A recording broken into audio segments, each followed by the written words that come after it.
Go quick. Question for Andrew. I am newly exploring a poly relationship from the direction of exploring a connection with someone experienced rather than opening up a monogamous relationship.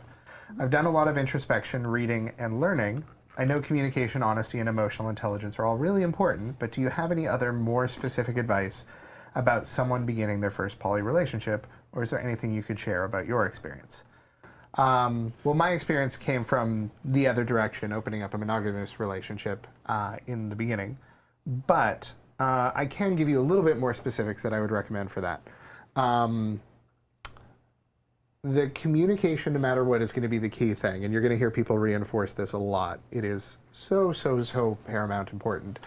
The things that I would recommend to you would be to get comfortable with the idea that you need to tell your new partner and talk to them about when you're feeling uncomfortable, when you're having feelings of jealousy, or when you're feeling forgotten about, or both in terms of like communicating about the good times, but communicating about the less good times. But when you are doing that, please make clear to them whether or not you are asking them to do anything about it, or whether you're just talking through some feelings you have.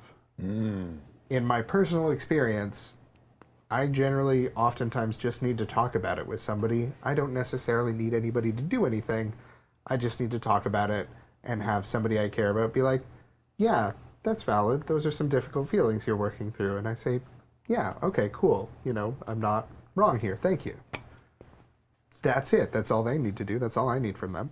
And that's something that's purely unique to poly relationships, none others. None others. It's like, to a certain degree, like almost all poly advice applies to monogamous relationships as well, like, which is a good thing Graham pointed out. And that just seems like, what you just said seems like real good advice for everybody. And the other specific piece of advice, which also applies to monogamous relationships, is make sure that you have a close friend that you trust that you can also talk to about these things outside of your relationship, so that you are not just purely relying on that level of support from your partner. The scary things are a lot less scary when you talk about them. And oftentimes it usually winds up being pretty short, and then, all right, you want to watch a movie? Kind of thing. So. I'm monogamous, but I'm wondering if a shared Google Calendar might also come in handy. I can confirm that a shared Google Calendar comes in very handy. That, I don't know, are you ready for that kind of commitment? Like, but if your partner asks you to join a Microsoft Teams, run. Run. Peace. Hey Andrew, do you want to go run and do that Slack's thing? okay though, right? Oh yeah, Slack's okay. okay. Cool, because I've been in this polycule Slack for a long time. Slack's still cool, but I mean, if you're not in Tulip, are you actually in a poly relationship? That's true. Still cool.